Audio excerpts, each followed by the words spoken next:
mbokk yi ñu ngi leen di nuyu di amaat mbégte bu baax dellu soit ak yéen ci seen émission autour du micro di émission bi nga xam ni fi la ñuy dalal ay borom yi xam-xam di waxtaan ak ñoom ci fii réew mi toll ak naka la ñuy def ba gën koo suqali fu waay nekk di ñu teewlu rek ci réew mi ñu ngi di am kontaante bu baax nag di leen nuyu yéen ñi nga xamante ne yéen safoo Dakar Matin tey mbokk yi nag dañu am mbégte lool dalal fi koo xamante ne kenn dootu ko présenté ci réew mi muy suñu doyen Thierno Lo nekkoon fi ministre def lu bare bari ci réew mi daañu ko waxtaan ak moom bu ca kanamee fas nañu yéene waxtaan ak moom it fii réew mi toll wax également ci yi nga xamante ne tey warees na cee mën a jaar ba gën a suqali réew mi muy wàllu environnement gaz bi nga xamante ne gis ngeen ne suñu teen bu njëkk bi ball na bi ñu bokk ak suñu dëkkandoo yi di Mauritanie wàllu tourisme wàllu artisanat yooyu yëpp daañu ci dugg ak moom jeexale ak moom également ak les questions politiques ak la déclaration de politique générale ak discours bu rëy bi nga xamante ne moom le président de la République def keroog loolu yëpp daañu ko jàngat ak moom doyen man nag doyen laa lay wooyee nga may ma ko rek ma remercier la ci nangoo bi nga nangoo ñëw ci plateau Dakar Matin fii sa kër ma bàyyi la nga nuyoog mbokk yi ñuy seetaan laata ñoo tàmbali waxtaan. waaw Socé maa ngi lay nuyu bu baax di la remercier ci invitation bi nga xam ne def nga ma ko te ma sawar ci pour ñëw répondre ko parce que dafa dépendre ci ki lay invité moom mooy kan ak naka lay defee. alors nga nekk un garçon que j'ai connu depuis longtemps boo xam ne bii am nga ay principes ca émission yi ngay def da nga koy def avec professionnalisme en respectant tes invités ak di poser ay problématiques yoo xam ni jar na nit war a mën a déplacer pour ñëw wuy si la. Ceci étant maa ngi nuyu tout le personnel de Dakar Matin di nuyu seen ay internautes yi. di leen ñaanal at mii ñu dugg di annatu 2025 yàlla suñ borom defal leen ci ay xéewal. amiin amiin dimbali leen aussi ba li ngeen entreprendre muy seen groupe bii ngeen yore yàlla dimbali leen pour ngeen jouer seen mission de service public. ak yéen ngeen am ay performances yu leen permettre ngeen bokk ci les combats d'avenir. parce que la communication mena le monde ngeen am ay structures yoo xam ni di ngeen faire entendre votre voix la voix du Sénégal et de l'Afrique. kon ñëpp leen war a ñaanal ngeen persévérer ci pour mën a prendre la défense de notre continent et de nos principes de vie. kon nag kontaan naa. jërëjëf fu seet si leen. jërëjëf te itam disposé à répondre du mieux avec humilité. ci questions yi nga xam ni war nañ ko débattre fii. jërëjëf merci beaucoup monsieur le ministre Thierno Lo fi ma bëgg ñu njëkk a tàmbalee nag mooy li nga fi yoroon parce que nekk nga fi ministre de l'environnement am na initiative yu ñu fi gis mu mel ne président bu ñëw da ngay organiser lu mel ne ay set-setal environnement bi naka lañ ko war a gérer surtout côté mbalit meeg dëkk beeg yooyu ni mu mel. ban politique lañ ci war a def pour que mu gën a am solo. waaw posé nga ma benn question boo xam ni dina nekk question boo xam ni daf may neex te dama ciy nekk à l'aise et di ci sa war a wax parce que la question de l'environnement dafa nekk le domaine le plus important de notre existence humaine. parce que soo xoolee li ñu daloon ci Covid-19 bi ak suñu cadre de vie ak affaire yooyu yëpp lépp c'est des questions environnementales Covid-19 bi boo gisee ñu xam ko. c'est que y a des écosystèmes qui existent yoo xam ne ñun ñoo dem laal leen. jaxase ko.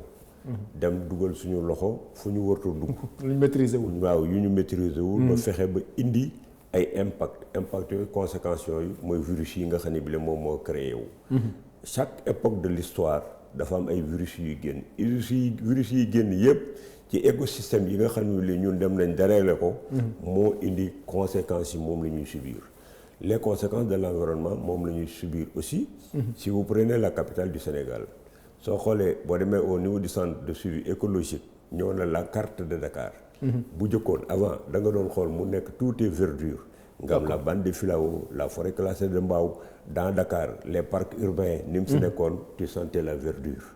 soo xoolee la carte actuelle tout est désertique. vous respirez l'acier vous respirez le béton. et vous regardez amatu leen benn poche de verdure. li nekkoon forêt classée de Mbao ak filao. oui disparaître na fi ne nii mi ngi disparaître ça veut dire que vous êtes dans le béton. vous respirez le béton mooy répercuté wu ci seen ay santé. moo indi impact couche d'ozone bi li ngeen di am asthme yeeg li ngeen di vivre yëpp. Oui. c'est parce que vous avez détruit votre cadre de vie. parce que amatuñ ay poumons. amatu leen ay poumons verts amatu leen dara Dakar bu jëkkoon j'allais même proposer que le nouveau gouvernement defaat les parcs urbains que vous aviez à Dakar. ça veut dire que dañuy dem def ay parcs urbains yoo xam ne dafay am ay balançoires ay toboggans ay fauteuils ay chaises yu nit ñi war mu am de la verdure nga xam ni les personnes âgées ou bien yow bu la neexee le matin nga ñëw toog booru Sicap ci booru Sicap cinéma Liberté fi mu nekk noonu ba ca rond-point ba ca kanam fii yëpp ay parcs urbains la woon. D'accord. nga xam ni bu la xëyee le matin da nga fay ñëw tu prends de l'air tu respires bien parce qu'il y a des fleurs am ay toboggans xale yi ñoo nekk ci balançoire yeeg affaire yooyu yëpp. loolu moom gisatuñ ko Dakar. amatul Dakar fi ne nii pour régler même la question de l'emploi. mënoon na dans chaque commune dans chaque quartier ñu defaat fa ay parcs urbains. man amoon naa ko comme projet quand j'étais ministre de l'environnement j'avais rencontré une ONG à Montréal. qui voulait m'accompagner pour que me reverdir ay parcs urbains à Dakar. D'accord. ça donne de l'emploi. Oui. et ça donne du bien-être. Tout à fait. donc ñi ñuy détruire yooyu yëpp ci li ñuy ñëw nag maintenant ci la gestion des ordures. waaw foofu moom dafa am concept bu doy waar ba ma fa expliqué woon. xam ngeen les ordures. mën nañ cee dem ci loolu. xam ngeen les ordures. dañ koy produire chaque minute chaque instant on produit les ordures c'est de la matière première qu'on produit chaque jour et qu'on met dans la rue. vous faites du set setal aujourd'hui demee toogal nga bañ a def da nga fekkaat mbalit mi ci bunt bi parce que mbalit dañ koy produire chaque individu am na un nombre de kilos bu muy produire ci ordure donc les ordures c'est une matière première c'est des trucs qu'on produit toutes les minutes toutes les heures et tous les jours. léegi bu fekkee ne am nga un phénomène bu mel noonu dafa am ay mécanismes de gestion de cette problématique là. mécanisme yan la ça veut dire qu'il y a deux écoles qui s'affrontent. une école qui parle d'incinération ça veut dire que da ngay jël mbalit boo ko collecté ba pare nga dem lakk ko. il y a une autre école qui parle d'enfouissement. da ngay jël mbalit mi traité ko génnee xam nga mbalit dafa am ce qu'on appelle les déchets liquides mooy yu tooy yi. les déchets solides mooy yi nga xam ne bi ay carton laak ay soble yaak affaire yi ngay génne plastique yëpp nga génne sa kër. ces deux déchets là moom la ñuy jël dañ koy suul. buñ ko suulee defar ko moom moo lay permettre des fois nga ci am ay engrais. moo lay permettre nga ci am ay énergie moo lay permettre aussi nga jël objet yooyu recycler leen. transformer leen di ci def ay jouets. di ci defar ay mobilier de maison. di ci def lu nekk ça veut dire que boo déggee ñu naan les déchets c'est de la richesse. oui loolu la ça veut dire que da nga koy transformer recycler ko génn ci yeneen objets yoo xam ne dafa am ay plus-value. ça crée des emplois.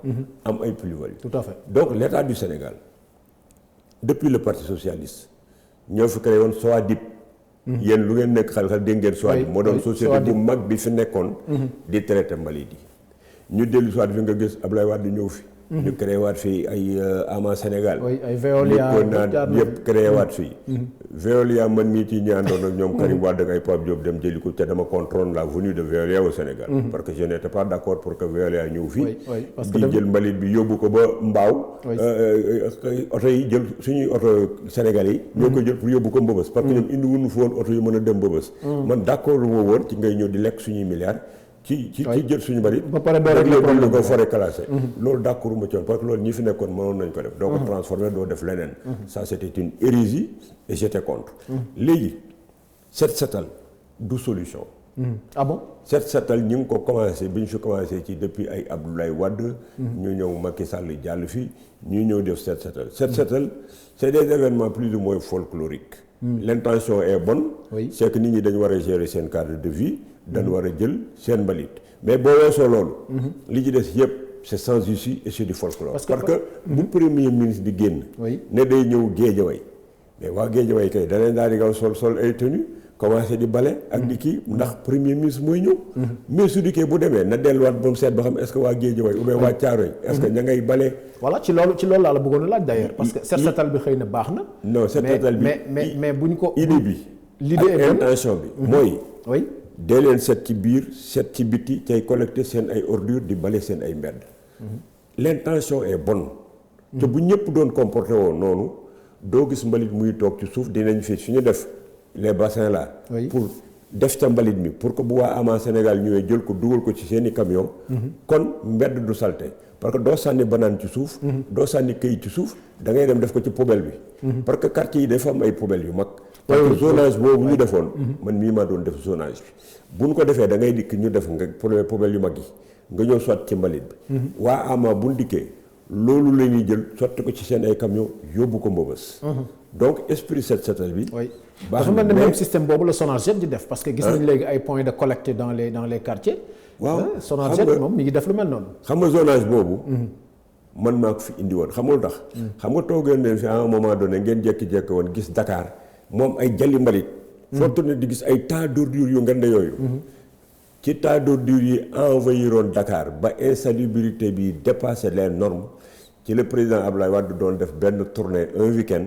mu xool gis Dakar gépp nekk ay jallu mbalit mu jël téléphone am woo ma j'étais chez moi ma Thierno man ko excellence monsieur le président comment vous allez mu ne ma demain lundi je te confie les ordures noonu la ordures yi ñëwee ci man ma xëy dem Mbëbës directement le lundi bi mu naan ci la may jox ordures yi man ci laa dem Mbëbës parce que xam naa li xew ma dem Mbëbës quand je suis arrivé buujumaan yi booba j'étais ministre de l'environnement bi ma koy confié de ba ma fa nee buujumaan yi daw wut si ma ni kii du ministre Thierno Lo man leen way lan la woon ñun ma mais fii benn ministre mosu fee ñëw directeur sax mosu fee ñëw yow loo wut fii ma ne leen ñoom damay commencé ma tourné seen benn pont bascule ma ne buujumaan bi yow léeg la may seen nii lan la mun ma pont bascule la mun na ko lu muy jëriñ mun ma c'est pour peese mbalit mi la ma ne kon mbalit mi bu dikkee fii dañ koy peese di ko fay au kilo ma ni je rentre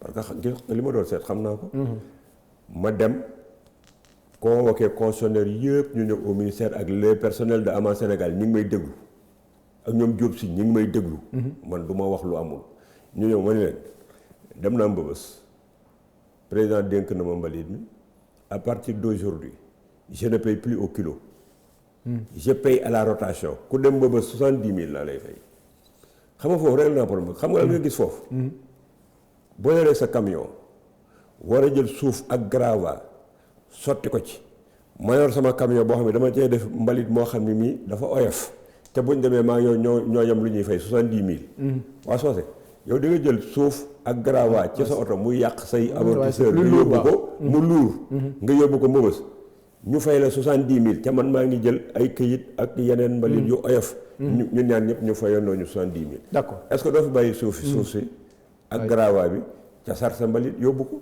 ñoom ñëpp ci lañ commencé di jël mbalit di ko yóbbu ma leen di fay 70 000 moo tax ngeen jekki-jekki gisatu leen benn tas d'ordure parce que yóbbootuñ suuf bu jëkkoon suuf lañu yóbbu ak ay xeer di ko peese léegi mbalit bi la ñuy jël di yóbbu xam nga ne boo yóbboo camion suuf ak xeer xam nga ñaata tonne la ñu facturé ko nga lekk yow boo jëlee camion boo xam ne bii dafa def ay mbalit yu oyof boo demee 70 000 ngeen dem yéen ñëpp donc dama baissé d'accord li xaalis bi ñu doon joxe ba pare jël ay points Sicap zone fu ci nekk ma def zonage de collecte foo xam ne fii dama fa teg un agent des eaux et forêts buy contrôler d'abord ñan ñooy liggéey boo dikkee dañ lay jox ticket booy départ soo arrivé Mbëbës ñu jox le ticket ñaari ticket yi ngay boole pour que man ma joxe instruction pour que Pape Diop fay d'accord donc noonu laa defee assainissement yi ak collecte yi léegi nag pour revenir ci unité de traitement yi parce que da nga ne set setal bi du solution set setal bi du solution mais lan mooy solution bi li solution mooy nga def ay unité de traitement des ordures il y a des multinationales qui sont spécialisées dans ça qui font le traitement des ordures ñoom leen rek la ñuy demander ça veut dire que bu fekkee man dama leen fee bëgg a indi il faut que ma maîtriser Sénégalais yu bëri dem nañ di ko jéem a def mënul sa sotti parce que ça demande de l'expertise soo fi bëggee indi une multinationale boo xam ni dafa war a gérer des ordures il faut nga comprendre la question des ordures que tu puisses leur faire un dossier pour leur dire combien de tonnes de déchets solides mooy am Sénégal combien de tonnes de déchets liquides mooy am Sénégal ñaata lañ ciy collecté par an par mois ak itam où se trouvent les zones de collecte loolu war nga leen ko wax ba pare pays bi ñu nekk il faut ñu benn option la ñu def quelle est l'école bi ñu choisir est-ce que c'est l'école de l'enfouissement est-ce que l'école de l'incinération ba pare nga wax leen seen politique environnementale mooy lan wax ay problème investissement bi mooy lan impact environnemental bi nga xam les forêts classées, les zones, tout ce qui touche à l'environnement da nga leen koy jox sous forme de dossier.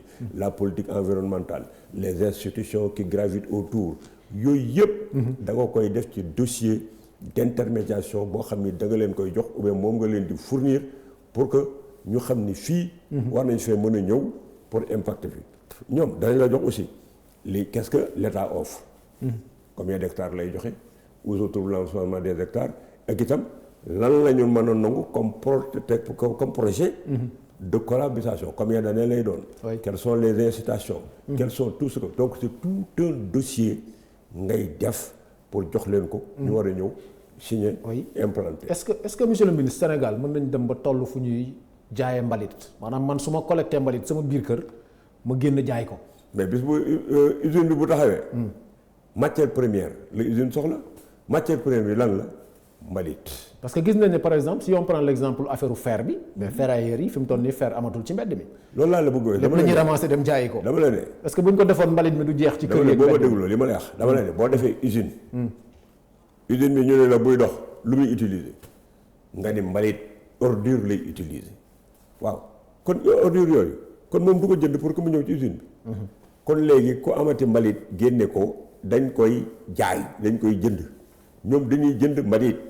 su ñuy jënd mbalit pour que ñu jënd mbalit bi il faut que ñu organiser ko am ñu koy transformer ci usine bi ça veut dire que les concessionnaires qui sont ici ak les jeunes qui sont chez Ama Sénégal qui collectent les ordures vont être structurés embauchés par la société qui transforme les ordures su ko defee formaliser nga ce circuit de collecte de transport et de transformation et tu crées des emplois non seulement tu crées des emplois tu donnes de la richesse et tu pousses les gens à être propres parce que mbalit dootu nekk seen wet.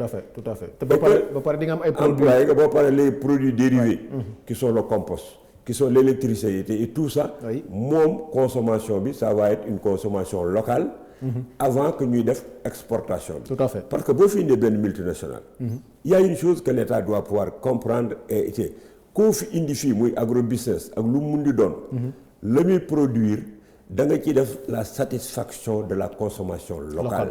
Parce que quand on parle d'exportation dans tous les pays du monde ku xam lan mooy exportation on n'exporte que des surplus boo consommé ba pare la ca des loolu ngay jël di ko génne bitim réew moom la ñu tuddee exportation donc vous voyez l'économie comment ça va se tisser et comment vous allez régler le problème de l'insalubrité faire des ressources avoir des emplois c'est important mbokk yi kon xanaa ñuy ñaan Sénégal dem bay jaay mbalit bu ko defee bu ñu nee mbalit moom dañ koy jënd defe naa mbalit dootul traîner ci kër yi loolu aussi je pense que les nouvelles autorités tant que defoo ko doo tàggali ko dinañu dégg li nga wax pour mu mën a nekk une solution nga xam ne déchets yëpp rek nga xam ne dañ koy jënd c'est la solution c'est comme ça dans tous les pays du monde dans tous les pays du monde c'est comme ça Veolia fa mu jógee France c'est comme ça mais noonu la fa demee tout à fait day collecte ordure di ko yóbbu ñu koy transformer merci beaucoup loolu am na solo mais bëggoon naa ñu jàll ci beneen question boo xamante ne dafa nekk actualité mooy gaz bi nga xamante ne suñu premier puits bi génn na ci GTA bi li ñu seq ak suñu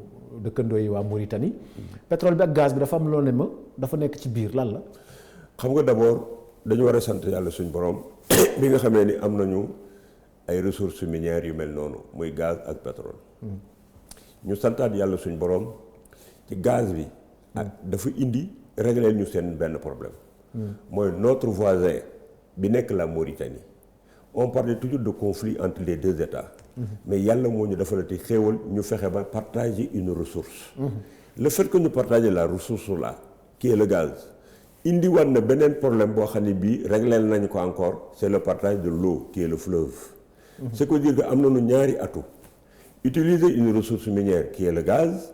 et utiliser l'eau du fleuve que aujourd'hui nous pouvons drainer pour indi ko biir Sénégal sans entrave parce que nous avons réglé la question de la diplomatie avec notre voisin qui est la Mauritanie kon am nañ deux possibilités pour avoir la maîtrise de l'eau au Sénégal il nous faut ñu xëcc le fleuve Sénégal indi ko à l'intérieur du Sénégal mën nañ koo def c'est ça que j'appelle la maîtrise de l'eau pour avoir benn agriculture florissante et diversifiée parce que vous ne pouvez pas avoir une agriculture basée sur 3 mois de pluie mënul nekk donc mën nañoo drainer ndox mi ba pare gaz bi tax na foofu y a le projet des autoroutes de l'eau waaw les autoroutes de l'eau bi ñuy wax dugal ko biir Sénégal bu fekkoon ne réglé wuñu woon la diplomatie avec notre voisin qui est la Mauritanie nga xam ne mi non seulement les populations qui traversent les deux rives ñu war a nekk donc un même peuple mais richesse minière boobu nga tudd léegi moo gën a indi jàmm ca les deux pays ont eu l'intelligence de discuter de gérer ensemble une ressource minière dans d'autres contrées du monde ça pose problème mais gis nga dafa am yu bari nag dama tala cee signaler maîtrise de l'eau bi avec les autorités de l'eau avec le drainage de l'eau qui est un impératif pour le développement du Sénégal il faut drainer l'eau dugal ko pour que nit ñi def un exode urbain dem bay malheureusement dañu am chance dañu am malchance am 3 mois de pluie dafa naa loolu bu ñu ko defee la bëgg expliquer dama lay drainer l'eau bi dañ mën a bay toute l'année boo drainer l'eau bi moo lay permettre nga bay moo lay permettre nga créer ce qu'on appelle un exode urbain les gens vont sortir de la ville pour aller dans les campagnes pour cultiver parce que y a de l'eau il y a de la richesse mooy premier point deuxième point bi gis nga gaz bi nga xam ne bi moom lañ ko tudd ak pétrole bi ci boppam bi ñu am il y a une chose que les gens doivent comprendre pour que ñu ma profiter ci pour régler définitivement loo xam ne dafa yàgg opposer les Sénégalais muy lan gis nga le fait que ñuy wax ay pétrole di wax ay seniors yu fiy ñëw di exploiter suñu pétrole dans tous les pays du monde je vais prendre un exemple qui est l'Arabie Saoudite ba muy commencé di nekk ci fi ñu toll nii di def pétrole dafa amoon une société qui s'appelle Aramco mooy équivalent wu Petrosen au Sénégal moom moo fa nekkoon di nekk ci même position bi Petrosen nekk léegi di travailler avec des multinationales ñuy liggéey di ko jox ay pourcentage bu ko defee ñuy exploiter pétrole Arabie Saoudite ay multinationales ñoo ko doon exploiter comme nii ñuy vivre nii di dem ndànk-ndànk ba ñuy dem ndànk-ndànk Aramco mi ngi jël ay ressources di téye bi ñuy dem di dem ba Aramco am doole ci la ñu négocier nag léegi ne Aramco léegi mooy jël gestion suñu pétrole de l'Arabie Saoudite keneen dootu ci bokk keneen dootu ci nekk ñun la Petrosen bu ñu conduire li ñu war a conduire muy encaisser di encaisser dañuy dem ba yàgg Petrosen ne léegi l'exploitation du pétrole et du gaz au Sénégal ñun Petrosen société nationale ñun ñoo ko war a def donc ñii di wax naan waaw ñi ngi indi norvégien ñi ngi indi nii ay major ay tel yi c'est parce que xamuñu loolu moom mënut a ñàkk amuñu xam-xam bi parce que noonu la demee dans tous les pays il faut que ça démarre comme ça il faut que Petrosen dana arriver un moment boo xam ne bi mooy nekk la société qui gère le gaz et le pétrole du Sénégal benn multinationale d'autres fi nekk suñu affaire lay doon pour confirmer li ngay wax ni dégg nañu le ministre Birame Souleye mu ni SAR par exemple am na un dama leen ne SAR raffinage ak gestion pétrole bi c'est des sociétés qu'il faut encadrer gis nga Sénégal créé wul dara on ne crée pas la roue li ñuy def moom la yenn pays am pétrole yëpp def la différence c'est que nous sommes des Sénégalais yoo xam ni on discute toujours de choses que nous ne maîtrisons pas di ci dugal lu nekk mais borom xam-xam yi ñi am expérience xam naka lay passer dans le pays du monde ñoom du ñu am genre débat yooyu li ñuy wax kay mooy structurer leen Petrosen ak SAR gën leen a jox doole ñu gën a encaisser ñu gën a defaru pour remplacer ceux qui exploitent notre pétrole parce que ñun amuñu doole pour def ko Arabie Saoudite amul woon doole pour def ko bi mu soog a tàmbali parce que c'est des milliards c'est toute une logistique qu'il faut faire ñun pays buy soog a tàmbali amoo ko fi ñuy mënee ñeneen ñi mooy fexe ba ceux qui ñi ñuy tuddee wax la malédiction du pétrole la xew ca ñoom ñu fexe ba bu mu xew ci ñun parce que nous venons d'arriver te gis nañ ñi ñu jiitu woon la leen daloon nañ fexe ba duñ ñu dal ceci étant deuxièmement maintenant pour venir ci pétrole bi ak gaz bi gis nga ñun accent particulier bi ñu war a mettre c'est sur le gaz gis nga gaz bi ci boppam moo mën a dem ba réduire la facture d'électricité du Sénégal mën nañoo dem fi ne ba xam ne bi danañ am un kilo de le prix du kilowatt dina àgg ci foo xam ne fii tous les investisseurs du monde vont venir délocaliser pour venir investir au Sénégal parce que l'électricité va coûter moins cher les ménages yi ngeen di gis ne da ngeen mujj ba kenn dootu jooy facture électricité c'est ce que les Sénégalais ne savent pas aujourd'hui li ñu am ci gaz fii kenn xamul nu mu toll ñëpp parle de pétrole xam ñu ne gaz bi mooy ressource bi mooy doole bi mooy wàññi électricité bi li ci des boo tuddee pétrole ak gaz pour que fu ne nii Sénégal am ci njariñ xam nga fu mu koy amee mooy ce qu'on appelle le contenu local contenu local boobu mooy tout ce qui tourne aux environnements de fi ñuy exploiter gaz yi dafay am ay infrastructure am na ay hélicoptères yu fay dem am na ay terrain de parce que ñi ñëw ay nit lañ yoo xam ne c'est des petits villages des villes qu'ils vont construire il y a de la ressource qu'il faut transformer loolu boo ko bëggee def da nga koy maîtriser dugal ci say PMI say PME bu ko defee secteur privé sénégalais ak population yi am doole pour mën a ñëw di gérer encadrement boobu yépp ba pare le pétrole et le gaz dañ ko war a transformer soo koy transformer da nga war a am ay société privée am ay industrialisation bu mun a permettre nga transformer ko pour di ci am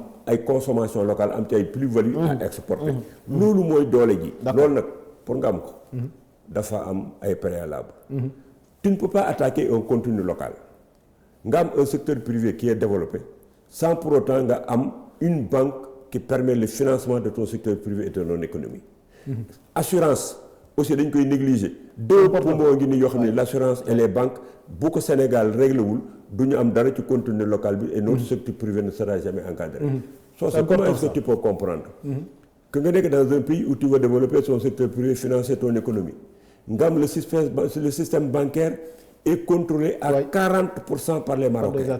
Toutes les banques qui sont ici, c'est des filiales étrangères. Yoo xam ni ñoo man sa embryon d'instruction de financement yi nga fi créé.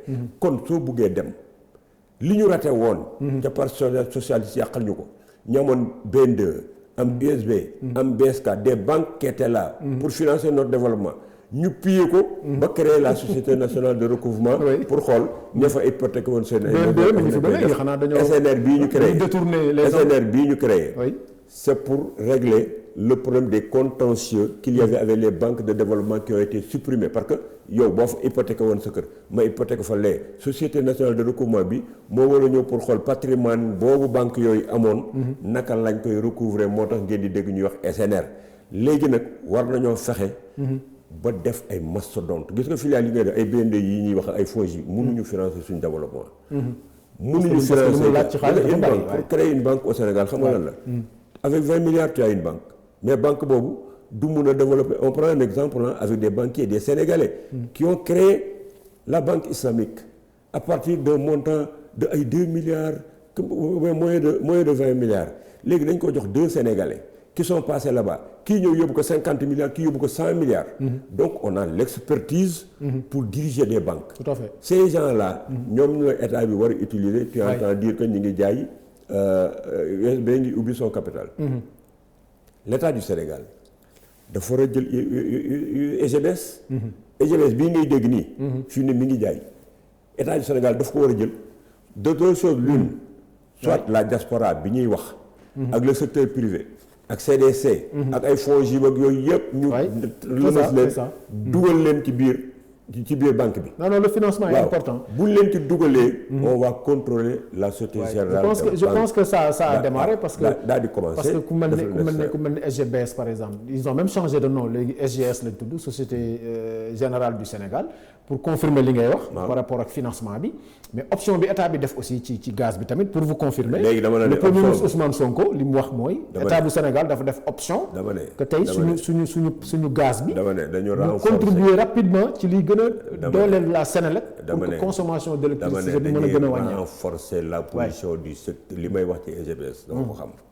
dañuy renforcer la position du secteur privé dans le capital de la Société Générale. parce que toutes les autres banques d'ailleurs. changer tour. warul yem rek foofu. changer tour dafa suivre tu vois la BICIS. du jox nañ sate nañ ko à des Sénégalais. xam nga lu tax BICIS boobu nekkul ci dimension BICIS bi fi nekkoon. parce que soo cédee. BICIS au Sénégal ba pare nga yóbbu sa carnet d'adresse. c'est vrai. nga donner le carnet relationnel ça veut dire que tu cèdes une banque boo xam ne bi sur la correspondance internationale. amatul les ramifications qui permettent ñu def ko une banque de premier ordre. xam nga loolu expliqué il faut pas qu'on nous laisse des coquilles. qui vont rester ici au niveau du Sénégal quand une banque est enfermée dans les frontières du Sénégal. cette banque là. amul doole mënul financer le développement du pays. foofu lay attirer attention pour implication état bi parce que je sais de quoi je parle. c'est important. donc léegi monsieur le ministre oui. léegi nag bu ñu demee. il faut que ñuy transformer gaz bi.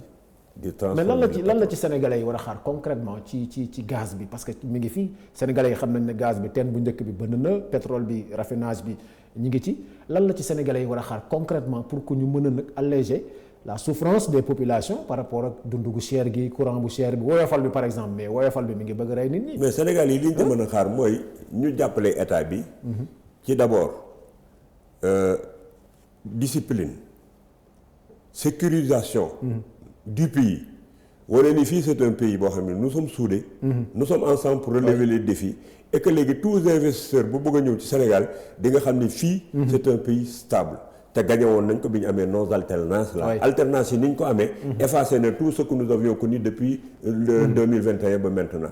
L'alternance a coupé court pour montrer que nous sommes un pays stable. amatul ay genre de combat yu nekk ci mbedd yi. amatul ay crainte que ni demee. dëkk bi dafay tàkk. gis nañ ne aussi pays bi nekk na un pays boo xam ni dañ fee bëgg a def ay jubal jubbanti. et que la transparence moo fi nekk. et que dañu nekk un pays qui est sur le point de départ pour jéem a liggéey. li ñu des mooy organiser notre secteur privé jàppale leen gis nga gaz bii bu génnee. ñu jaarale ko fi ñu war a jaar. Senelec ci boppam day am doole joo xam ne kii léegi dañuy am suñu consommation. le premier Ousmane Sonko laa di dem déglu li ma loolu ma laa lay expliquer. soo réglé sa problème de production. léegi di nga mën a toog jaay sa kilowatt loo xam ne lii borom kër gi dootu ko yëg ci ay woyofal ak ay woyofal sax day disparaître waaye compteur ngay mën a am. nu nga xam ne doo consommer lu bari. ça va faire l'affaire des investisseurs aussi. kuy investir di nga mën a investir. parce que les coûts de production. day daa favorable.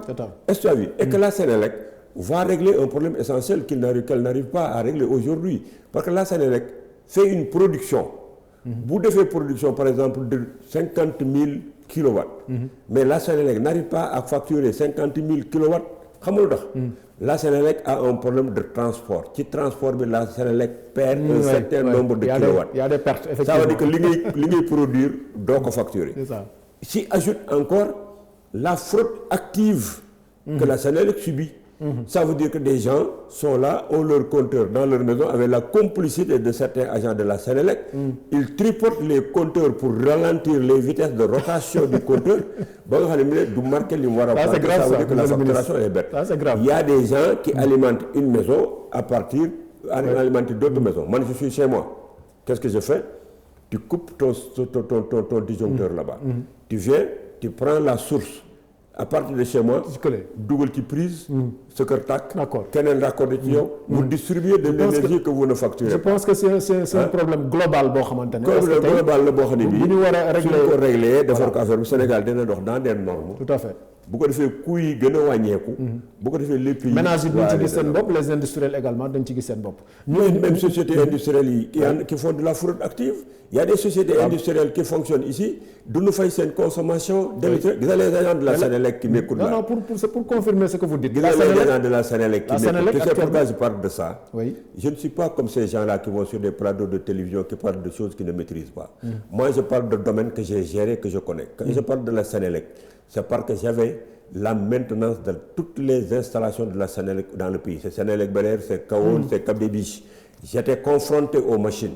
Je connais l'outil de production. J'ai vu les agents de la Senelec. bi ñu toogee Senelec di def ay xam les ku xuc xamat yooyu ñu doon def dëkk bi de ñoom temps ñoom feu ma dem ba soog. gis nga booba il est arrivé au moment quand tu prends un ingénieur de EDF nga indi ko Sénégal. bu dikkee fii du dépanner machine électrique bi. parce que quand il met ses appareils de mesure. machine bi dafay dox parce que nos agents ont tellement tripoté les machines ba léegi. les appareils de mesure ne pouvaient plus fonctionner. Et l'ouvrier de la Senelec, compte tenu de son ancienneté, compte tenu du fait qu'il a été confronté à la machine, il faisait un dépannage à partir de l'oreille. da ngay taal machine bi dégg ko section de ventilation yi di daw. mu ni bu déggoo mu daw rek mu ni telle section de ventilation. Ce qui veut dire que l'expertise est là. Donc l'expertise est là. On sait de quoi on parle. Gis nañu fraude yi ni mu doon demee parce que j'avais des agents. Oui, non, ça c'est vrai. Des spécialistes en électricité. loolu kenn mënu ko weddi. Il faut m'expliquer ce qu'il faisait. waaw fraude bi moom kenn mënu ko weddi. Fraude bi xam naa ni muy demee. ba pare monsieur le ministre la production je connais parce que j'étais avec eux. Si vous permettez aussi Senelec am na beneen problème boo xamante ne mooy le non paiement des factures. Parce que mën nañ wax fii que ne y a même des structures de l'État. yoo xam ne dañu ameel Senelec bor et loolu aussi Senelec day daw ci ginnaaw. Donc c'est pour vous dire que c'est un problème global. Parce que gaz bi bu génnee pour renforcer la Senelec il faut qu'on arrive à régler le problème dans sa globalité pour que population bi wala sénégalais lambda bi mën ci gis boppam. Tu poses une problématique bu war a nekk un exemple pour les Sénégalais. réew soo ko buggee doxal da nga koy xam boo xamul réew nu mu tëddee. munoo xeex la fraude munoo xeex. les problèmes qui arrivent à la Sénélec aujourd'hui am nañ ay exemples. la SDE du dafa ñëw Sénégal régler un problème que nous pouvions régler. nous sommes des développeurs xam nañ li xew bu nu joxoon. te déglu nu régler problème SDE kon duñ soxla ñii fi ñëw. SDE bi muy soog a ñëw avant muy ñëw lu xewoon Sénégal ay robinet mbedd nga gisoon ñu installé ko. robinet mbedd. te lañ daan xuloo di fa xeex ndox ma di fa sottee ko nu mu ko neexee. du xamoon nga ko. ça c'est vrai. jàkka yi duñ fay. politiciens yi duñ fay ndox.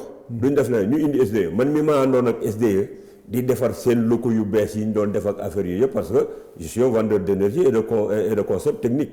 maa doon ànd ak ñoom mais liñ def yow Socé Ndiaye ku la jëloon nga mën ko def lii la def rek c'est simple dañoo ñëw supprimer robinet mbedd yëpp.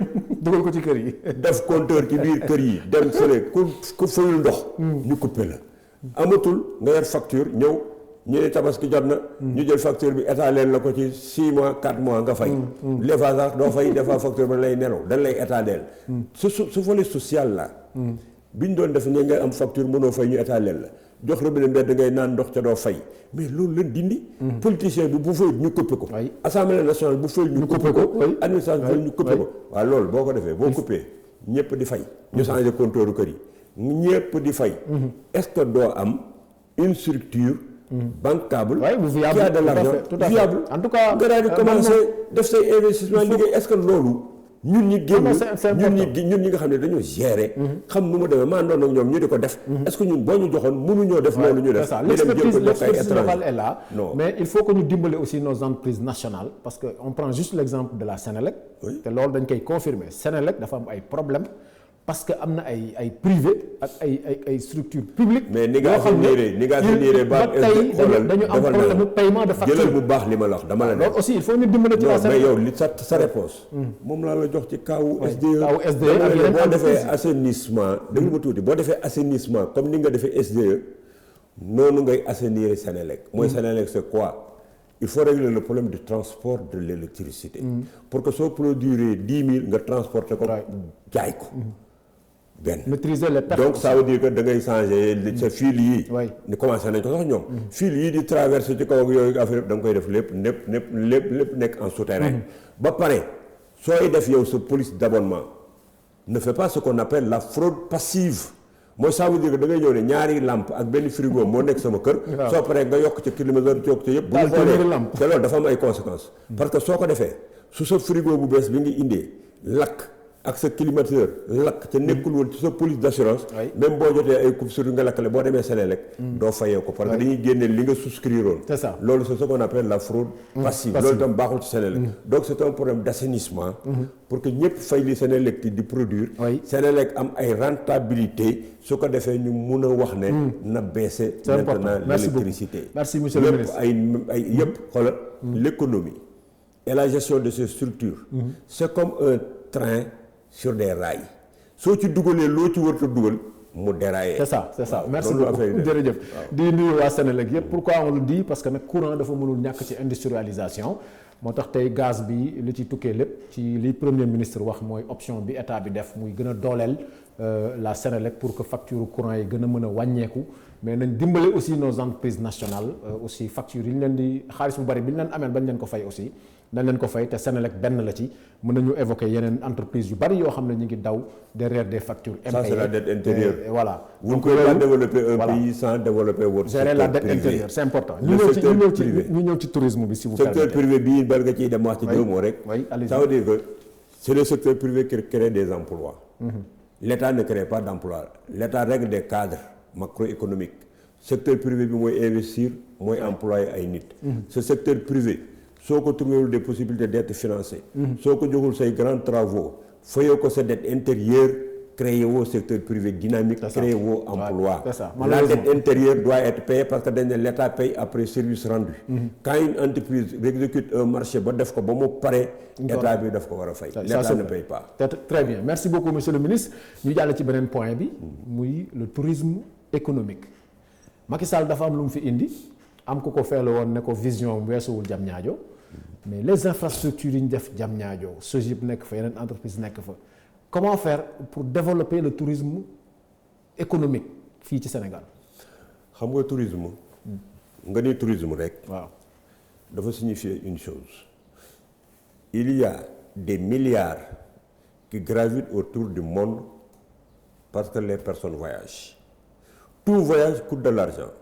C'est des billets d'avion, oui. C'est des logements dans des hôtels, c'est des commerces, c'est des inputs yooyu def dans chaque pays. Léegi nag dafa am un flux tourisme mondial qui fait des milliards, c'est une industrie. Léegi nag soo defee Sénégal nga bëgg a capter ce flux touristique là, détourner les gens vers la destination du Sénégal dafa am lu mu laaj te loolu mu laaj Sénégal dafa am ay curiosité parce que le tourisme c'est des curiosités que l'autre veut aller découvrir li mu amul la bëgg a dem gis ko feneen bëgg koo seeti kii dem touriste danaan j'ai un budget de tel de supposons 1000 euros naa xool les destinations fan laa ci mën a demee sama 1000 euros yi fan laa ci gisee lu ma war a seeti fan laa ci gisee loo xam ne lii man jaral na ma dem vacances parce que nit ñi dañuy planifier seen ay vacances noonu nag Sénégal yoo xam ne dañuy jékki-jékki tëb rek planifier damay dem Maroc damay dem non les gens ils disent je dois aller à la fin de l'année en tourisme j'économise li ñu économiser nag dañuy xool foofu la concurrence des destinations nekk foofu la Sénégal war a xam ne am na ay atu parce que vous ne pouvez pas concurrencer la France et les autres pays à partir d'hôtels et de plages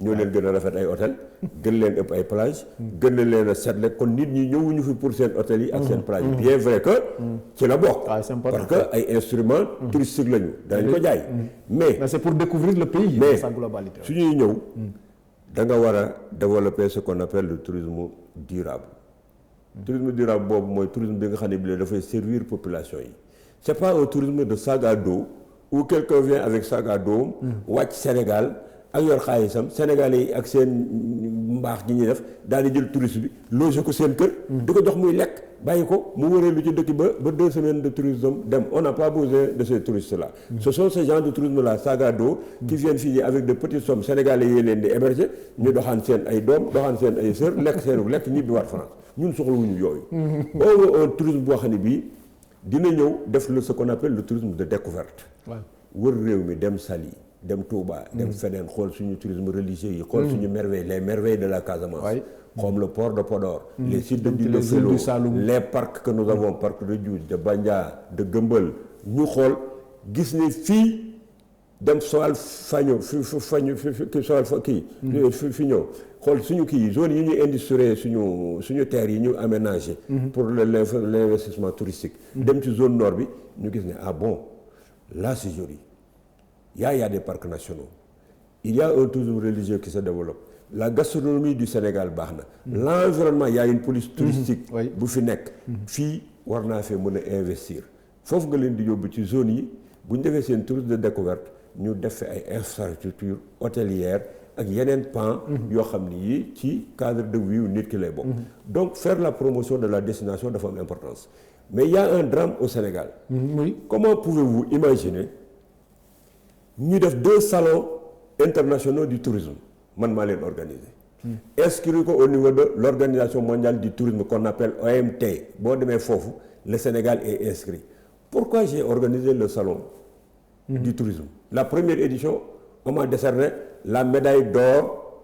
de la fédération du tourisme dañu ma ko décerné parce que c'était la vision parce que j'ai fait une première édition ñu comparé ko au Tobreza de Paris bi nekkoon ci ay 40aine d'années Sénégal mosu ko organiser ma organiser ko ñu jox ma ko pour la vision parce que li ma fi rassemblé woon dafa doxoon dañ defoon articulation tourisme industrie culturelle et artisanat d'art def artisanat bi ak tourisme bi ñu jumelé ko def ko mu dox li tax ma koy def ça veut dire que gis nga boo ko defee tour opérateur yi ñëw fii agence de tourisme yi ñëw fii ñii ñëw yëpp bu ndikkee mais dañuy jël ay stand dañuy fay hôtel dañuy fay transport dañuy fay gastronomie dañuy def lépp fu mu dugg ay possibilités d'investissement aussi non dañuy fay xaalis non transporteurs yi dañ ciy lekk gastronomie bi lekk ci hôtel yi lekk ci ñu tourné fi lu ñu fi jënd c'est des milliards la ñuy dugal si ci biir salon bi léegi yow ma def ci benn def ci ñaar nga war a def ñetteel bi yow defoo ko ba pare sa agence bi nekk fii gis nga agence bi nekk fii def promotion destination Sénégal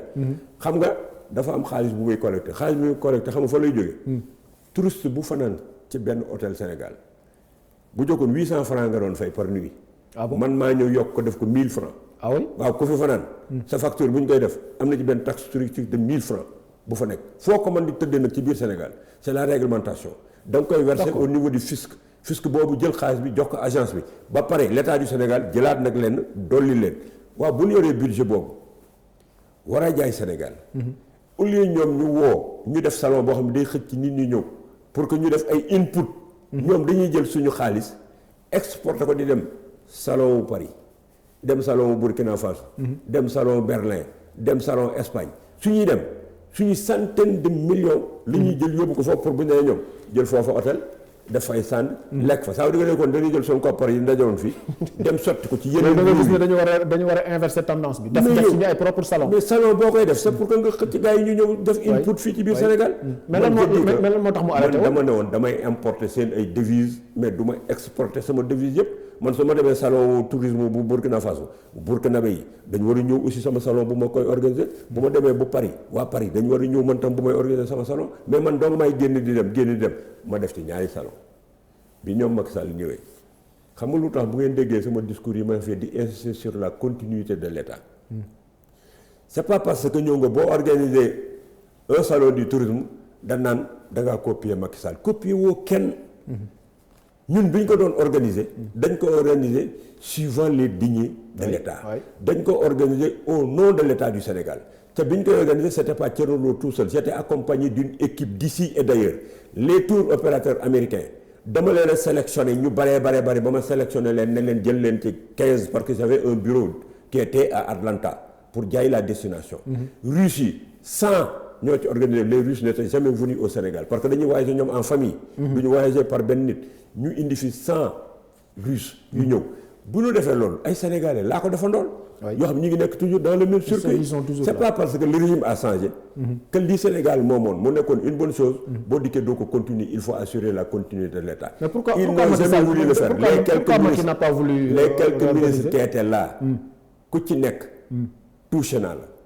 ne la dama bëgg a ñëw pour jox la suma expérience wax la nga organiser salon bi. mais lu tax le drame du Sénégal pourquoi ils l'ont pas fait.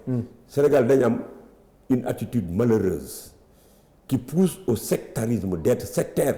et de croire que su ma woowee le ministre Thierno Lo mu ñëw fii jàppale ma organiser fi ab salon. waaye président bi da ne Thierno Lo mi lay jëlaat mu ñëw jël sama place. alors que fekk na Thierno Lo mi ngay wax. loolu moom c'est notre problème Sénégal bëggatut a nekk ministre bëggatut a nekk directeur. mais il est expert ci domaine environnement. il est expert ci domaine tourisme am na ci carnet d'adresse bu dikkee li muy def Sénégal la koy defal. yow la koy defal pour que nga réussir parce que su fekkoon ne noonu laa doon xoolee. bañ ma nommé ministre du ma jël ndem si yàlla El Hadj Malick Sy Souris ndem si yàlla Jacques Bodin Tidiane Sylla mi ngi dund Aïda Gassama Foy Ndiawar Touré ñoo ma jiitu woon secteur du tourisme dama ñëw invité leen. un déjeuner au Méridien président lii rek laa leen wax. d'accord yéen a ma jëkkoon ci secteur bi. nous sommes tous des Sénégalais. il faut que ñu àndandoo pour détourner le tourisme indi ay milliards au Sénégal. seen xam-xam bi ngeen am laa bëgg ngeen ñëw boole ko ak suma bos pour que ñu développer le tourisme au Sénégal. D'accord. ils m'ont aidé moo tax ma def ñaari salon du tourisme yooyu ñun ñëpp ñoo àndandoo def ko ça c'est le Sénégal qui gagne. très bien il faut qu'on assure la continuité de l'État ci loolu. D'accord. ñi am expérience nañ dikk boole ko ñi ñu dénk ñu àndandoo pour développer secteur yi. autre chose nekk retard. te itam duñ bénéficier pour le pays. d'accord merci beaucoup monsieur le ministre defe naa les nouvelles autorités yi fi nekk ñoom elles sont vraiment ouvertes ci loolu. ñoom dégg naa ci ñoom des principes. voilà quand tu viens dans un pays nga bëgg a faire régner le principe de la transparence qui est un critère de développement. parce que sans transparence et bonne gouvernance benn investisseur du mën a ñëw ci Sénégal te it duñu mën a tirer ay retombées des possibilités ci suñu réew am beneen bi ci dooleeku dégg naa le premier ministre Ousmane Sonko mu ne nii man nii Diomaye nii ñun dong mënuñoo développer Sénégal. ça c'est de l'humilité et c'est une vérité. très bien ñoom donc mënuñoo développer Sénégal. Sénégal c'est un ensemble. de compétences nous sommes une grande puissance en ressources humaines de qualité. et ceux qui sont dans l'ombre là qui sont des retraités sont beaucoup plus performants que beaucoup qui viennent d'arriver qui ont des diplômes mais qui n'ont pas l'expérience pratique dafa am sens. Tu peux être le premier de Alwar nga ñëw fii.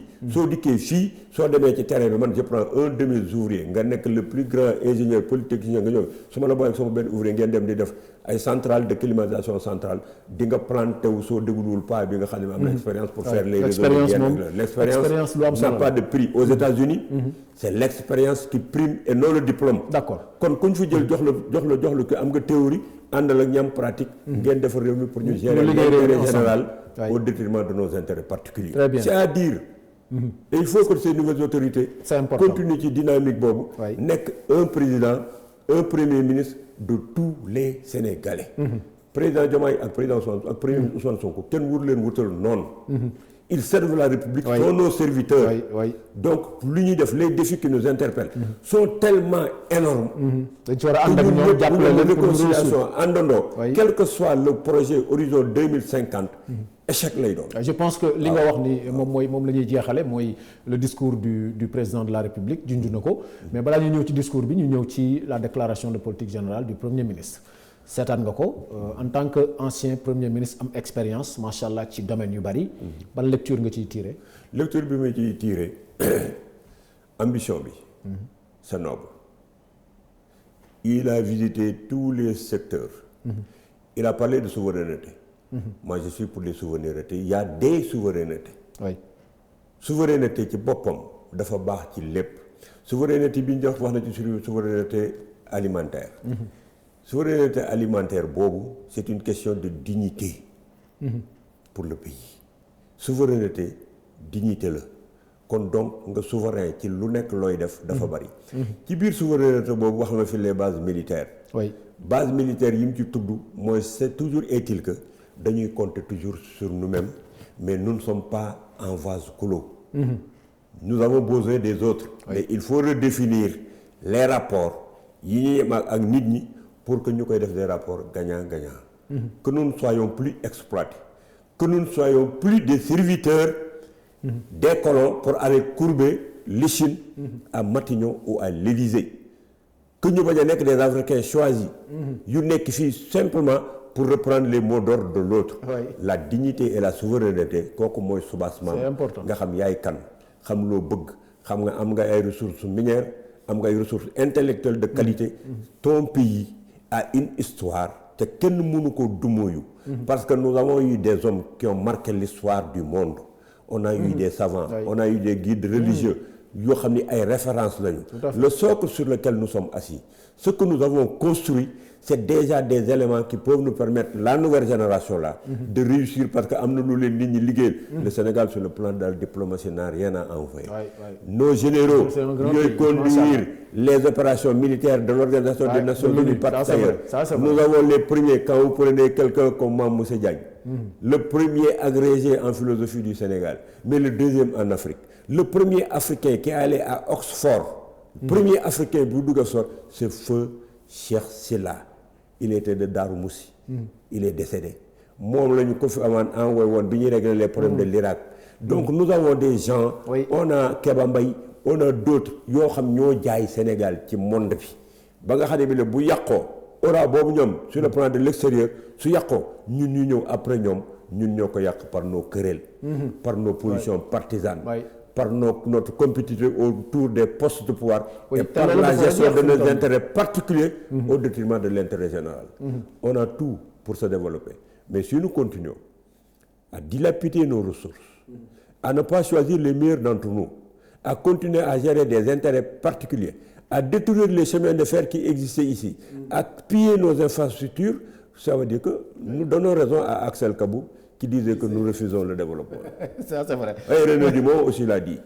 On accepte d'être régulé par la guerre, par les principes démocratiques et par les conflits religieux, ethniques. C'est-à-dire que le mal de l'Afrique, ce sont les Africains eux-mêmes. rawatina nag Sénégal loolu moom rawatina Sénégal et je pense que on a tout ce qu'il faut. Les nouvelles on autorités se bagarre comme ça di tergiverser ci ay détails occuper les réseaux sociaux pour nous détruire di wutal ay noon indi ay soxor ay kiñaan l'essentiel bi teg ko fële on ne parle pas économie on ne parle pas emploi on n'éduque plus les réseaux sociaux on aurait pu utiliser les jeunes qui sont dans les réseaux sociaux en leur mettant des prix de compétition. Ils ne cherchent que de l'argent sur YouTube et sur TikTok. Mettons-leur des milliards dans les réseaux sociaux pour les questions de citoyenneté. Pour le projet que porte Diomaye et Sonko, pour que boy yi di discuter projet bi di ko partager di wax lan mooy boole nit ñi lan mooy indi citoyenneté lan mooy indi respect ci ñun, quels sont les facteurs de développement, ñu def compétition sur la vente même de la destination du Sénégal pour voir ce que nous avons, les merveilles que nous avons, comment est-ce que nous pouvons les montrer dans les réseaux sociaux pour attirer les touristes au Sénégal. L'État du Sénégal doit mettre des milliards dans les réseaux sociaux pour les mettre en compétition, pour que ñuy def lu baax di wax lu baax di wane lu baax. C'est possible. Merci beaucoup monsieur le ministre. Plaidoyer bi am na solo et je pense que am na initiative yu mel noonu yoo xamante ne comme Govaton bi par exemple c'est pour que aussi Sénégal dëkku xam-xam bi mu doon aussi ñu mën ko jariñoo et non pas di perdre temps ci yoo xamante ne véritablement amul njariñ. Et je pense que les nouvelles autorités yi fi nekk en tout cas ku déglu le discours du président de la République déglu la déclaration de politique générale dañ xam ne ci loolu la ñuy woo Sénégalais yi. Est-ce que les Sénégalais vont répondre loolu nag beneen affaire la. te je pense que les médias aussi. les médias dañ ci am part de responsabilité parce que ñun bàkkee na ñu ne ñun les questions non essentielles rek la ñuy gën a mettre en avant au détriment des vrais sujets par exemple. Je commence par les médias. Oui.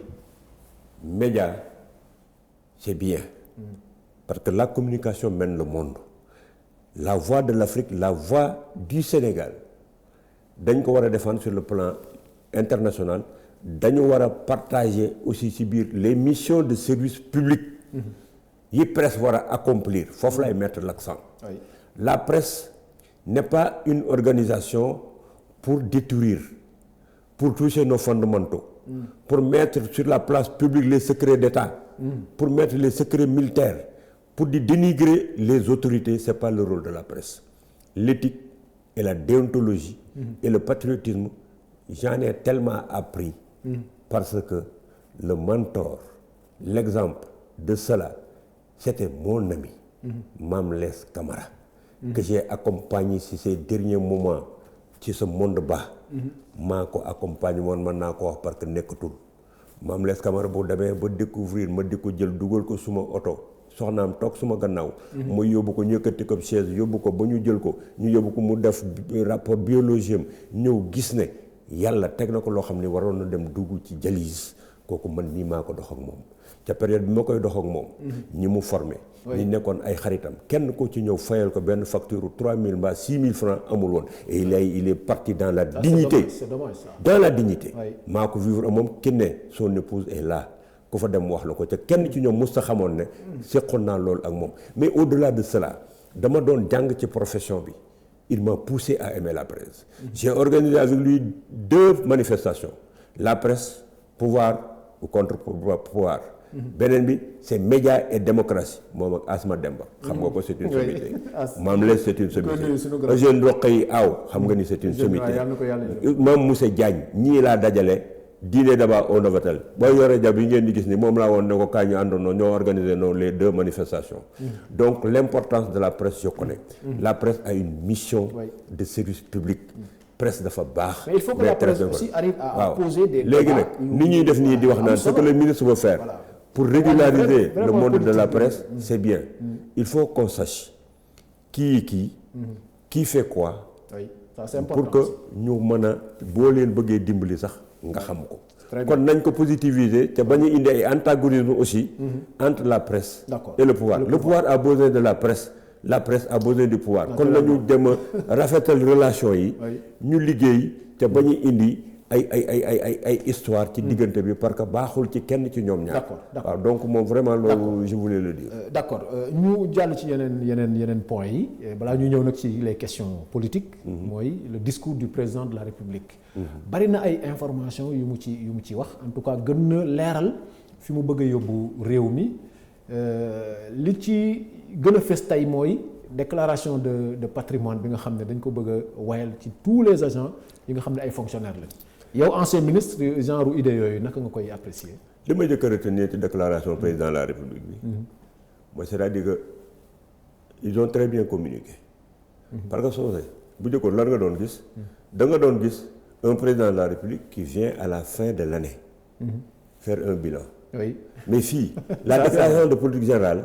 dafa jiitu. déclaration président bi. moo tax bi président dikkee ñu am intelligence vraiment là je félicite la cellule de communication et je félicite le gouvernement parce que le fait que ñu bàyyi président bi mu situé wu au niveau de président de la République du Sénégal de tous les Sénégalais qui a montré que il veille à la marche du pays. Aux intérêts du pays. Aux intérêts du pays. Il a parlé de sa mission de sauvegarde, gardien des institutions, il a parlé de la paix, il a parlé de la cohésion et il a dëgëral li premier ministre bi wax ça c'est la lettre de mission qu'il a donnée au premier ministre.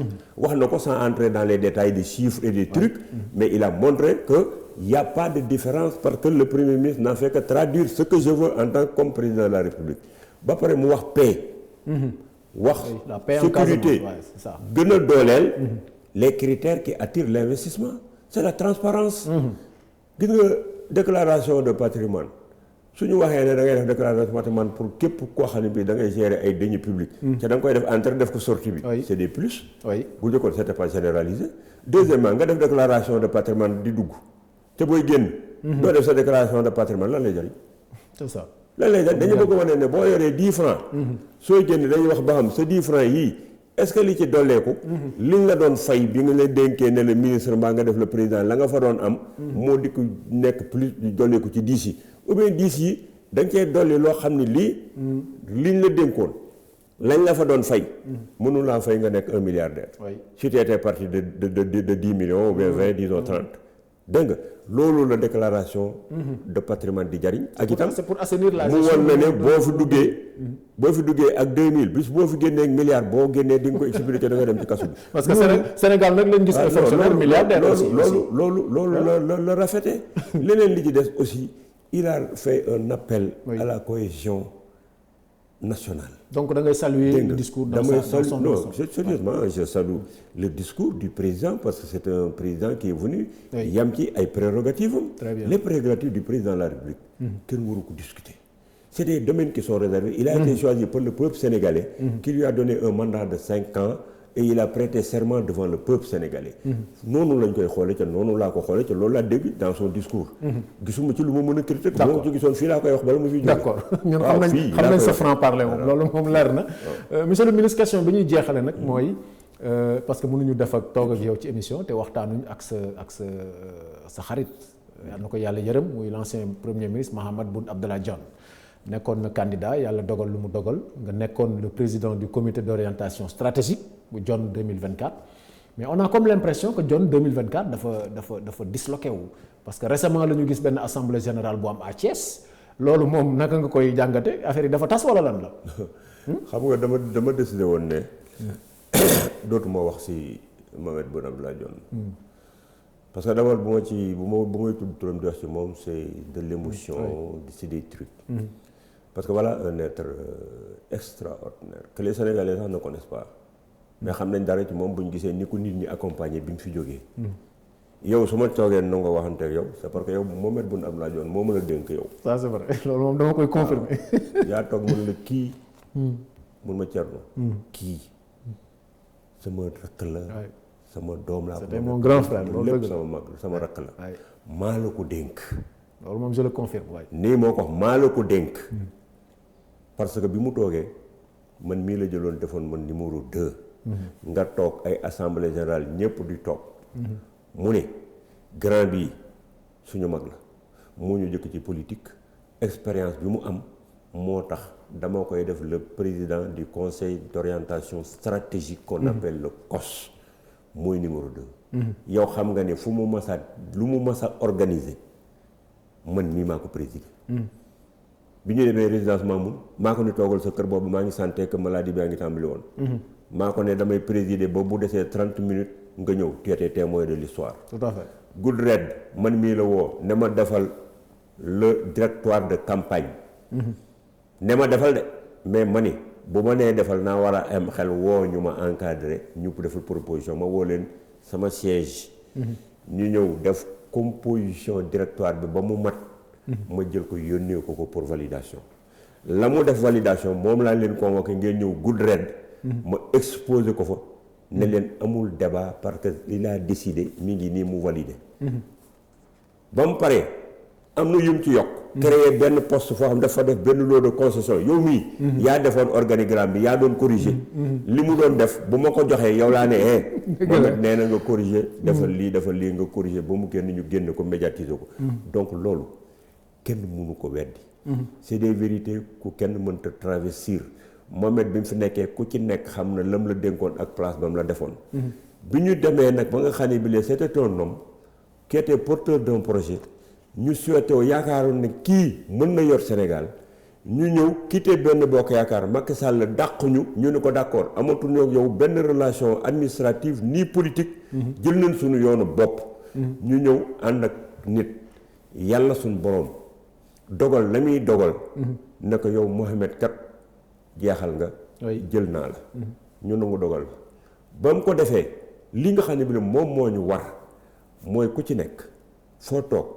nga téye sa course ñaanal Mohamed ca am nañ yaakaar ci moom parce que li ñu nekk ak moom yépp tous les politiciens du Sénégal ma profité ci occasion fii pour wax ko amul ku ci kenn ku ci Mohamed mooñ soo na def noonu foo génn ci télé bi ñii di ko attaqué ñii di wut tur ci kawam ñii di ko xas di wax lu nekk man mi nga xam ne bile man na yoo xam mënuma ko woon a muñ dama ko doon Mohamed je sors demain pour rétablir daf ma naan non grand bàyyil bul wax képp kenn ku ci Mohamed ma sa teg lu der lu ñaaw ci yow amut parce que su may téye pour que moo bañ a réagir dama naan kii sama xarit la kii sama boy la grand bàyyil noonu damaa wax sama xarit la sama kii ba Mohamed daf ma mujj même transformé ba ñu bari buñ xoolee gisuñu ma génn ci élection yi pour tontu ou pour riposter parce que dama àndoon ak nit ku baax. d'accord nit ku bëgg ñëpp ca Sénégal yi rendre nañ ko.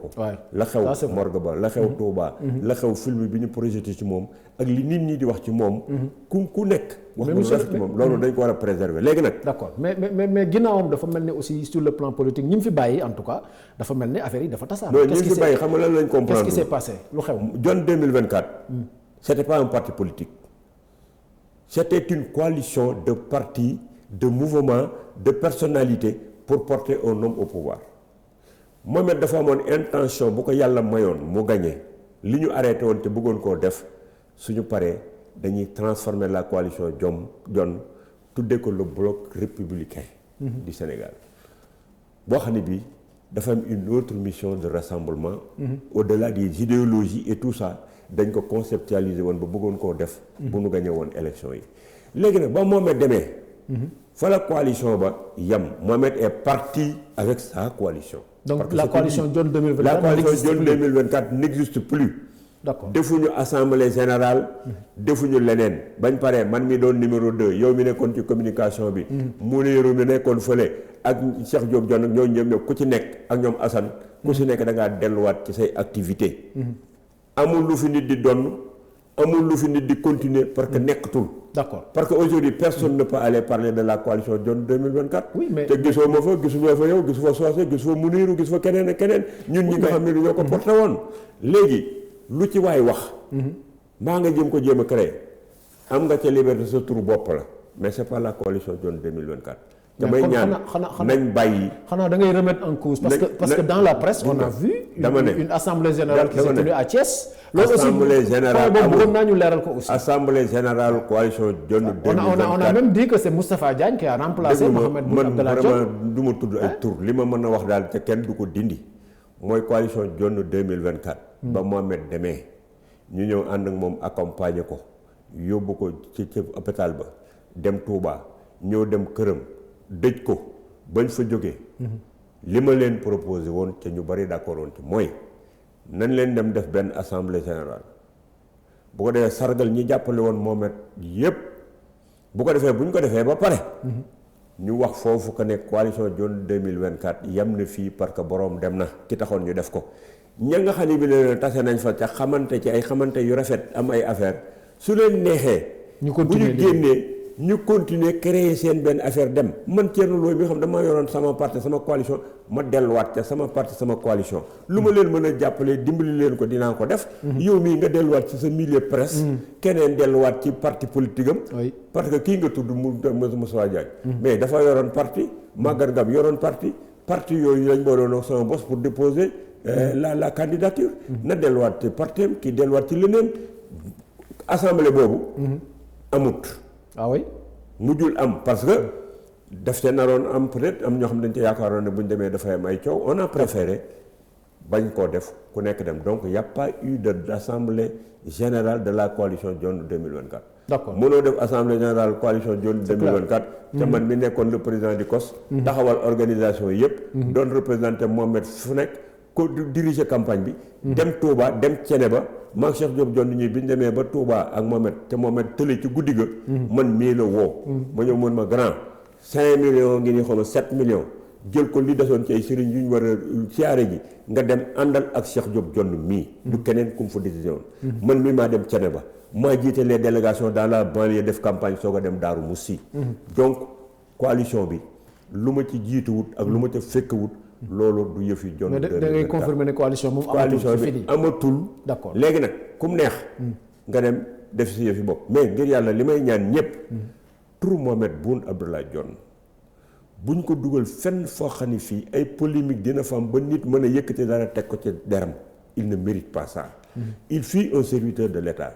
doon na wut Sénégal yàlla jël na ko li ñu war ñun ñi ko àndoon ak moom ak sénégalais yi ko xamoon nañ jël suñu kurus fu ñu toll ñu ñaanal ko te buñ fexe ba kenn teg benn baat ci koom polémique yii di commencé di am nañ ko arrêté bàyyi Mohamed tranquillement dem defi leneen ku bëgg a wane sa politique wane lan nga mën ngaa dem nga créer ko feneen mais bu kenn jël tur Mohamed di ko jéem a jaay pour que coefficient nga bëgg koo jël pour les nouvelles autorités jéem laa xool mënta nekk nouvelle autorité d'abord dofuñu xam nañ Mohamed ca Mohamed la mu doon liggéeyal na ko Sénégal liggéeyal na ko boppam kenn du la choisir parce que tu étais avec Mohamed Boun Abdallah Dionne.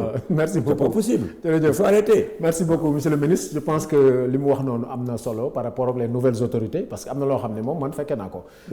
levée du corps bi le premier ministre Ousmane Sonko moom mooy ñëwal boppam. représenter le président de la République def fa discours def fa témoignage bu am solo. pendant la campagne électorale aussi bi mu demee à Gossas fi mu taxawoon di wax c'est à 2 pas.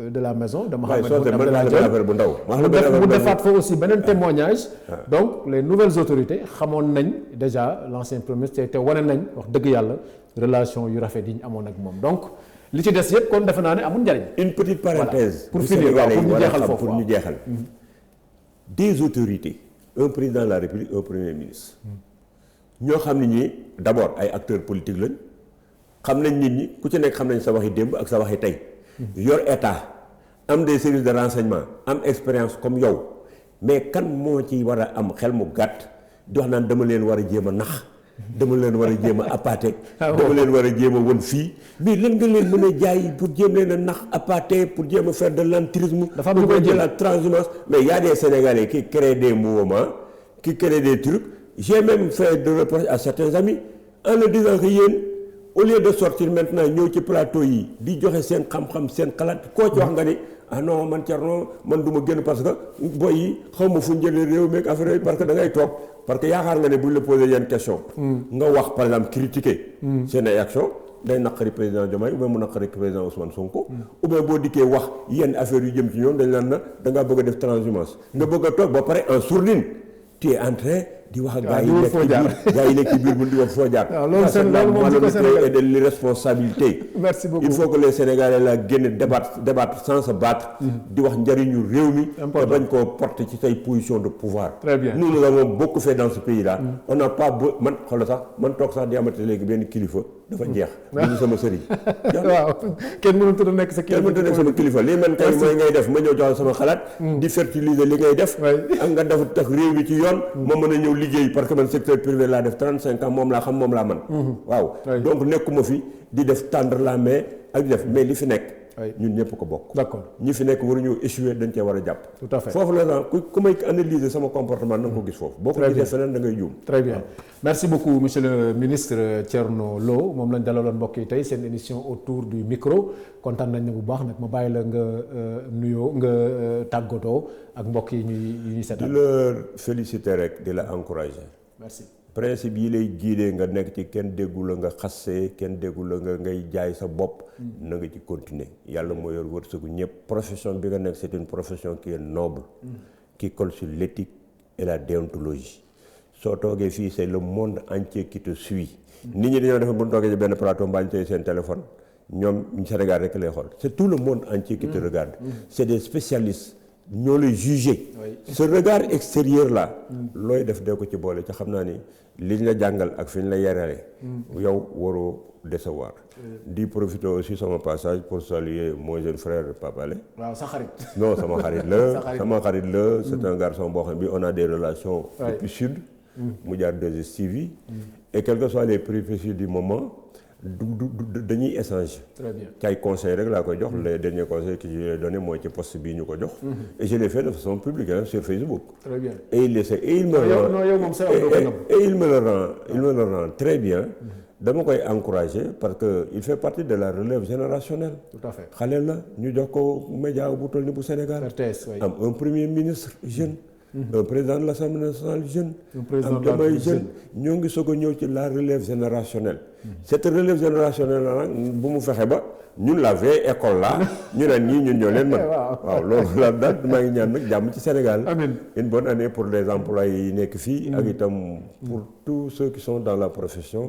ak Sénégal yàlla na yàlla def jàmm. amiin merci beaucoup monsieur le ministre Thierno Lo mbokk yi kon fii la ñuy yem ci seen émission autour du micro émission bi nag may fàttali ni mardi bu nekk ak jeudi bu nekk lay am à partir de 21h donc na ngeen koy xaar ci Dakar Matin ndax indi nañ leen programme bu bees tàq boo xamante ne defe naa di ngeen ko gisal seen bopp ci biir 2025 bi di leen jaajëfal yéen sénégalais yi toogoon di ñu seetaan di jaajëfal la régie jàppoon ci liggéey bi ci njiital Boubacar Fall Thierno Ndir ak seen jigéen El Hadj seen jigéen Adja Mariama Diarra ñu ngi leen di jox rendez-vous kon ci beneen numéro autour du micro fii ci Dakar Matin jërë ngeen jëf.